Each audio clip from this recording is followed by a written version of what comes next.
ہمارے دین میں خیر، نیکی، بھلائی نظریے کی ہو، عقیدے کی ہو، خیال کی ہو، یا عمل کی ہو، اخلاق کی ہو، یہ سب توحید ہی کی شاخیں ہیں۔ شجرہ طیبہ توحید کا اسی کے برگ و بار ہے۔ کوئی نیکی، کوئی خیر، کوئی بھلائی، خیال کی، عقیدے کی، نظریے کی، عمل کی، اخلاق کی، یہ سب توحید ہے۔ اور شر اور برائی اور گمراہی وہ عمل کی ہو، عقیدے کی ہو، خیالات کی ہو، نظریات کی ہو، وہ سب کی سب شرک ہی کی شاخیں ہیں۔ لیکن اب ایک سوال پیدا ہوتا ہے، اس کا جواب دے کے اپنی گفتگو ختم کروں گا۔ میری گفتگو سے تو معلوم ہوا کہ ہر گناہ شرک ہے۔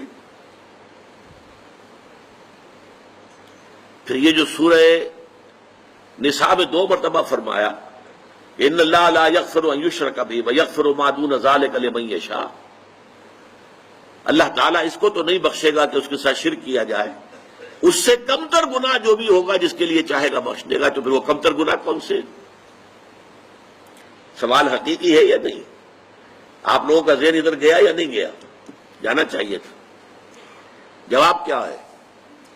یہ کام اگر غیر شعوری طور پر ہو رہا ہو، تعمد نہ ہو، ارادے کے ساتھ نہ ہو، نظریے کے تحت نہ ہو، اس کو حق سمجھتے ہوئے نہ ہو، تو وہ گناہ رہے گا، اور اس سے توبہ کرنے سے اللہ تعالیٰ اس کو معاف فرما دے گا۔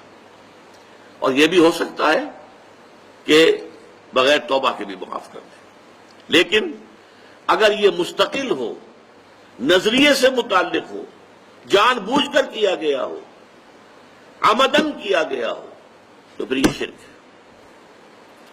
اس فرق کو ذہن میں رکھیں گے تو پھر وہ آیت سمجھ میں آئے گی، ان اللہ لا یغفر ان یشرک بہ ویغفر ما دون ذلک لمن یشاء۔ آخر میں اللہ تعالیٰ سے دعا کرتا ہوں، اللہ تعالیٰ ہمیں ہر نوع اور ہر شکل اور ہر صورت کے شرک سے محفوظ رکھے۔